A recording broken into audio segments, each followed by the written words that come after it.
I've traveled more than I ever thought I would. I've been to Iceland twice. Alone and loved, that's how I feel. I dream all night and day. Could you give us a chance if you mind? And I Hello, our beautiful people. Welcome back to the LD world. If you hear any noise or see me look down a lot, it's because we got our puppy right here. She wanted to be in the video, but we told her no. We're gonna talk about. She's not tall enough. We're gonna talk about some struggles that interracial couples go through. You've heard our side of things, so we decided to take it to the internet to find out other interracial couples. If you like the video, go ahead and give us a thumbs up, hit that notification bell so you can be alerted on when we post, and subscribe and join the family. Or join the family and subscribe. But let's get right to it. Alright, so this video is going to be done a little bit different. Dua and I are going to have a discussion. We want you guys to be included in the discussion, so comment down below and let us know your thoughts and feelings about anything that we discuss. So one thing we get online a lot: stop focusing on your race or the differences in races, or stop focusing on the negativity of interracial couples. Yeah. I personally feel like, why should we stop doing that? Interracial couple, we live in a society now where it's being promoted, which is fine. I like that. But they want to sweep under the rug that interracial couples go through negativity, go through racism, go through I so feel many like we things. live in a society of where everyone is talking about the negative things. But when it comes to the interracial, it's like, why are you focusing on that? Yeah. Does that make sense? It does make sense. It does make sense. And I feel like, because we get that a lot. Somebody was saying on one of our comments, I don't even know if it was on TikTok, Instagram, or YouTube, but basically, why are you focusing on the haters? It's so overdone. Which it is. I'm tired of the haters. Yeah. But I wouldn't say we're focusing on the haters. Mm-hmm. What do they mean by that? Because we've been talking about interracial struggles from the very beginning of our YouTube channel. Mm-hmm. So talking about negative things isn't necessarily focusing on haters. Mm-hmm. Like, you can talk about negative things hoping they will change. What's your that's very true. That's very true. What's your opinion on the fact that either us as a YouTube couple or other interracial couples that are online or not online, what's your opinion on them focusing on the negative things? Do you think that people should bring light to the negativity, or do you think that people shouldn't? Like with everything else, I think it's important to bring up the negative stuff, to talk about it, and like I said, hoping for a change. Mm-hmm. But I think it's important also to not only focus on that. Like, that's True. a part of a relationship. True. Very true. Just like with anything else, a part of, like, when you're talking about a culture mm-hmm. or a race, you talk about the good things, the bad things. It's important to bring up the negative stuff. In my opinion, I agree. In my opinion, I think it's more important nowadays because of social media. We see interracial couples a lot, and so many people have a voice. So many people cyberbully, and they go online and they bully other couples. We've experienced that. And when I posted a lot of these questions into our interracial relationship group on Facebook, so many people were commenting how much disrespect they get online. Mm-hmm. But the outside world doesn't want to see that. They want to ignore it. They just think that everybody's equal, all relationships are equal. There is no negativity, and if there is negativity, shut up about it. Don't talk about it. I see that a lot on our Instagram. People keep commenting. Like, for example, if we make a video on interracial struggles or things that are said to interracial couples, Mm-hmm. I keep seeing comments like, what are you guys talking about? No one says that to you. And then, like, you don't have to look further than our Instagram to see those comments. And don't even mention TikTok. Like, TikTok is wild. People do say all these things. They say these things, and it's so many negative but I personally feel like, just like any other issue in the world, if you don't talk about it, it won't be fixed. Mm-mm.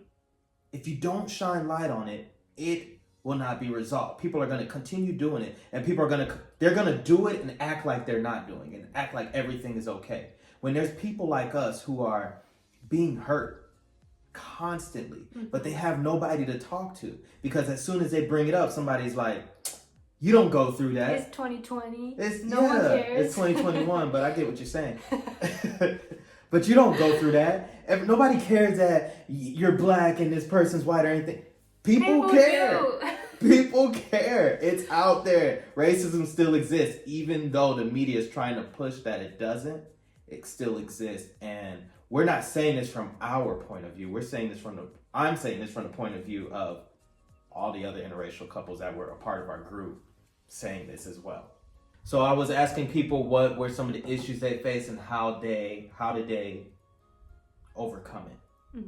One person said that they live in a metropolitan area where, it's a large city. They see a lot of interracial couples. Let me know what that city is in the comment section below. Love to move there.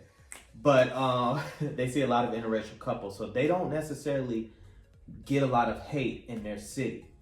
But one thing they do have to worry about, and this is true, and I didn't think about it until they said this, but traveling. Yeah. How did you not think about that? Because I want to tell them a story. Go ahead. Because I was worried about you. And maybe that was just in my head. But remember when we got the Airbnb and it was like a country Airbnb, and I remember walking in there, and because the Airbnb profile was on my name and it was just a picture of me, we walked in there, and the first thing I thought was like, oh, they don't know he's black and he's coming with me. Yes. And maybe that was in my head, but I did think about it because we're in the South, we're in the suburbs. It's something that we have to take into consideration. I remember you also bringing it up. Yeah, because we were going out into the country. Yeah. But yeah, we're in the South, in Georgia, and this was in the country, literally in the woods. I didn't even know where this Airbnb was. I felt a little uneasy going into there. But that's an actual issue that biracial families, interracial couples face, is they have to take into consideration where they're traveling to.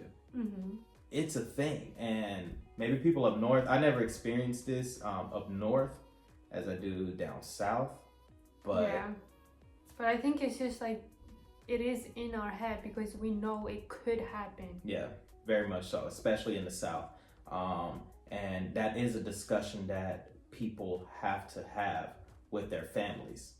This comment was actually, it was a good comment, but it kind of hurt me a little bit, because of the profiling that people receive.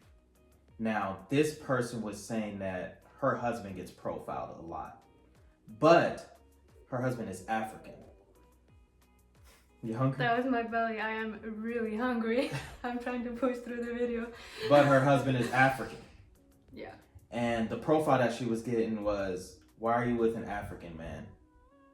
Your husband must be cheating on you just because he's African. Or, oh goodness, this one hurt. You're with an African person, make sure to use a condom. Yeah, I've gotten that before. Both when, no, with my ex wasn't, he's from Africa. Yeah. So I got a lot of those stuff said to me, about him. But I've also gotten stuff about you, like, he's cheating on you just because you're black. Like, they didn't know you at all. And that was my friends who said that. So yeah.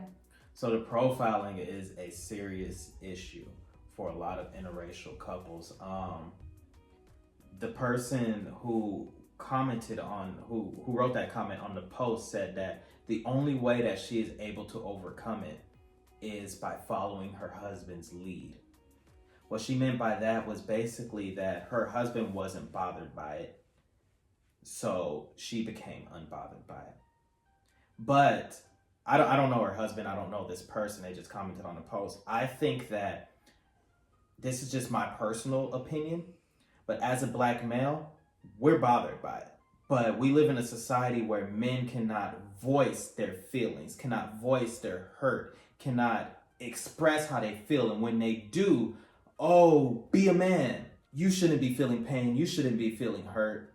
You know, just overcome it. Or most of the time, especially when it comes to things of interracial, it's more like, well, you know, racism exists. That was your decision to choose a person outside of your race, or so on and so forth. It's like as a man, we're not able to express ourselves.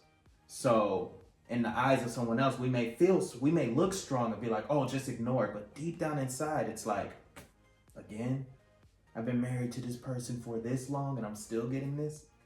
So that's why that comment hurt me, because I feel like more males who are in interracial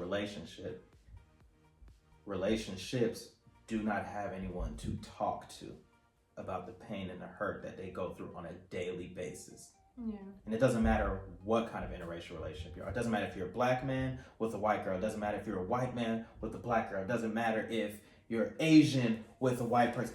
All males, we don't have anybody to talk to. This makes me think, if the woman is black too, does she get these comments? Would she get like, oh, he's from Africa, make sure to use a condom? I'm not sure. No, I was just thinking about it now, like, I don't know if they would. I possibly. I think that, I'm not sure. I feel like we don't hear it as much when it's reverse. Not reverse. Like, I'm saying not an interracial, like, because black men have these, what do you say? Are you saying if it was an African woman with an African man? Yeah, or an American black girl with an African guy. Would she get the same question or like the same thing said to her as white women with African guys? So basically what you're saying is it's just interracial profiling. Like, I'm thinking, as a black woman, do you get these things said to you if you're with a black man? That's interesting. Because even if I was with a black man and he's not African, I still do get these comments. So even if the guy isn't African and the woman is black, does she get these comments? No matter if the guy is African or not. That's interesting. We would like to know that. I'm not a woman. No, I'm asking that. Yeah. Leave a comment below, because if there is somebody out there who's not in an interracial relationship, do you still receive not hate comments, but comments so as far outlandish as, because you're with this person, there's these certain stereotypes out there. So leave a comment below. We genuinely want to know what the answer is on that. Because if that's the case, if you do, then we're right there with you. But if you don't, then... But that's also sad, because then they're making sure that every woman of other race than black is not having sex with a guy that, or like using a condom, but they don't care about the black girl. Do you get what I'm saying? Yes, I do. That's very interesting.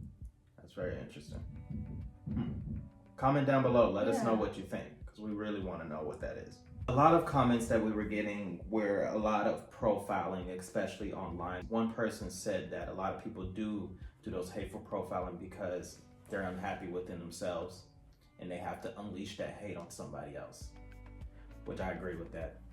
But she also said something that was great, and I like this. She said that she appreciates her interracial relationship because it was bringing two different cultures together. There's so much food that she didn't know she would like, that she does like. You didn't pick the best. Yeah, for food. Yeah. She said that the doors were opened to a lot of new possibilities that she didn't know before. And I wanted to talk about that for a little bit, because even though we face the struggle of the outside world, it's cool because we get to merge two worlds together. For Dua and myself, she's Icelandic and I'm an American. Obviously, you guys have been here for a while. You should know that by now. But I didn't even know where Iceland was before I met Dua. A lot of Americans don't. Yeah. every time I tell people I'm from Iceland, they're like, "Oh, is it a state?" I was like, No. oh, is that a place? Yeah. But yeah, that is one thing I love about our relationship. Yeah, and it's cool because I get to teach her about my side of things. And she's learning a lot. She's getting there. She's still got a long way to go. And he has a long way to learn Icelandic. Yes, but it's cool because we get to learn 2 different cultures.